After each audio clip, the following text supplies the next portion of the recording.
Oke, untuk hari berikutnya saya belajar tentang literatur review. Nah, ini ada contoh annotated bibliografi dan literatur review. Jadi di kampus itu terbiasa untuk mengumpulkan antara annotated bibliografi dengan literatur review. Misalkan kita punya salah satu topik A gitu ya. Nah, kita akan harusnya kita mengumpulkan semacam daftar jurnal internasional atau daftar konferensi internasional yang sesuai sama topik kajian kita. Nah, ini yang teman-teman lihat di layar adalah milik dari Mbak Mira. Ini saya dapatkan tahun 2021 akhir atau 2022 awal, saya agak lupa. Jadi Mbak Mira di kelas saya itu dia adalah mahasiswa S3 dan sedang mengkaji salah satu topik, yaitu mirip-mirip kayak apa ya, immersive e-learning system kalau nggak salah. Dia kalau nggak magister ilmu komputer, dia masuknya ke magister teknik informatika, saya agak lupa juga. Sekarang udah 2024, mungkin sebentar lagi lulus. Dan yang kita bisa lihat sini adalah daftar jurnal internasional yang dipilih oleh Mbak Mira adalah Q1 sampai Q2. Jadi kalau teman-teman belum familiar dengan jurnal internasional, terutama apa namanya, tingkatan-tingkatan atau level ya.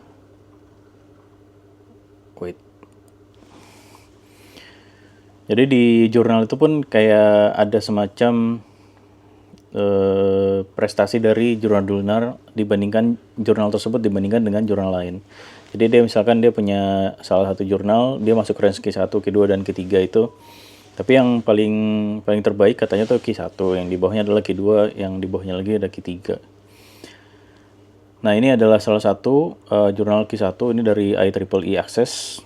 Yang saya tahu IEEE itu masuk semua dalam Q1.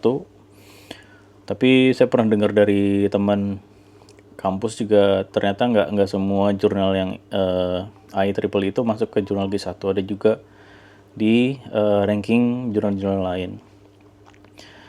Nah, intinya adalah dari annotated bibliografi dan contoh literatur review ini, kita harusnya memang punya seperti ini. Ini bukan kita baca satu jurnal terus kita rangkum kemudian kita masukkan sini, bukan seperti itu. Tapi ini adalah rangkuman dari rangkuman. Jadi Mbak Mira itu punya kebiasaan dia baca jurnal tuh 5 sampai sekian. Sehingga saya minimal 5 dalam sehari. Jurnal penelitian yang berhubungan sama topik dia. Dia akan saring dan dia akan bikin semacam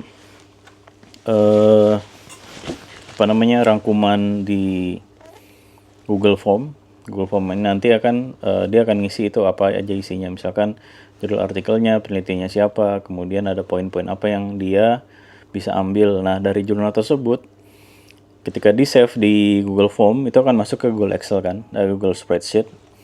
Jadi di Google Spreadsheet itu tuh dia akan melihat nih, dibaca lagi sama dia tuh. Nah, ini mana jurnal yang paling bagus yang bisa saya jadikan rujukan. Nah, ini adalah 5 dari jurnal internasional yang beliau pilih. Kemudian ini ada daftar konferensi internasional yang terindeks Scopus sesuai topik kajian. Jadi Scopus tuh saya agak lupa, tapi kalau kita udah masuk ke Scopus tuh ya jurnal atau penelitian itu udah bagus gitulah. Saya kurang paham juga sebenarnya kenapa harus ada Scopus. Kenapa kita sebaiknya terindeks Scopus, konferensinya dan lain-lain. Ini kayak keilmuan di dunia Islam ya, kayak ilmu agama di dunia Islam itu entah dia pengkajian Quran atau hadis itu kan masing-masing hadis itu punya periwayat dan periwayat itu kan bersambung kepada Rasulullah. Nah, nanti dari sini periwayat tersebut akan saling mengecek. Jadi dia akan ngecek apakah riwayat yang dibawakan oleh salah satu periwayat lain itu akan berhubungan dan validitasnya bisa dijamin gitu. Nah dari sini bisa kita lihat. Nah kebetulan Mbak Mira ini pembimbingnya waktu S2 itu juga Prof. Wisnu, dan di mata kuliah yang saya ambil bareng dengan Mbak Mira itu di apa namanya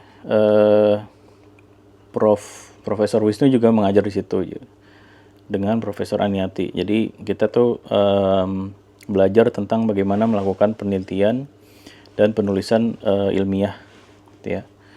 Nama kuliahnya MPPI. Nah, Prof. Wisnu dan Prof. Ani itu menyarankan kita kalau mau punya referensi penelitian itu sebaiknya nggak lebih dari 5 tahun. Misalkan sekarang ada 2024, maka 5 tahun terakhir adalah maksimal itu 2019. Nah, waktu itu ketika ini dibuat, referensinya adalah 2001, 2020 sampai 2017 masih oke. 5 tahun ke belakang dari 2021. Nah, ini adalah konferensi internasional yang tadi saya sebutkan. Nah, dia pilihnya sampai 11. Sebenarnya paling disarankan adalah daftar jurnal internasional Q1 sampai Q2 yang sesuai, itu 5 minimal. Terus yang konferensi internasional juga 10. Disarankannya 10, tapi Mbak Mira ternyata mendapatkan yang lebih bacaannya karena beliau juga rajin membaca.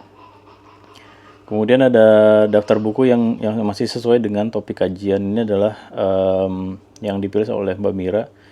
Kalau kita lihat di daftar buku yang sesuai ke topik kajian ini, beliau mereferensi dari tahun 2012 sampai tahun 1990. Ini berbeda ya dengan pilihan tahun yang kita pilih untuk jurnal atau konferensi internasional. Nah, kalau buku itu bisa lama dia penggunaannya dan masih relevan gitu untuk beberapa topik. Nah, ini adalah penulisnya dan ini judul bukunya. Yang menarik adalah annotated bibliography. Ini maksudnya adalah kita mereferensi kepada salah satu tulisan, entah itu buku atau jurnal. Kita coba melihat apakah metodenya tersebut, anotasinya termasuk dalam jenis-jenis tertentu. Nah, misalkan kayak gini, annotated bibliografinya pertama anotasi sumatif. Ini beliau baca terus dirangkum, kemudian sumatif. Terus ada anotasi gabungan sumatif dan reflektif. Nah, teman-teman bisa baca cari referensinya sumatif, refleksif, dan deskriptif. Ini ada sumatif juga. Kemudian ada evaluatif, Nah, ini mirip-mirip sih caranya. Jadi intinya adalah kita harus baca paper tersebut berulang. Mbak Mira dulu pernah ngasih saya saran itu bacanya nggak cuma sekali. Kalau sekali itu paling dilihat abstraknya, kemudian langsung loncat aja ke evaluasi hasil atau kesimpulan. Nah, dari situ nanti dapat gambaran besar, oh kira-kira seperti ini. Nah, kalau kita mulai tertarik dengan topik dari paper yang kita baca tersebut, kita bisa baca ulang, kemudian ditandai mana yang menarik.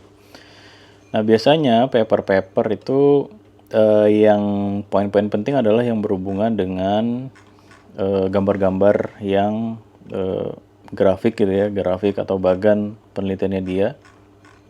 Nah, dari situ bisa kita kembangkan lagi gitu. Ini banyak banget sampai bawah.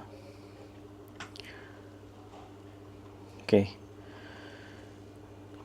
Gitu aja, saya akan lanjut untuk melakukan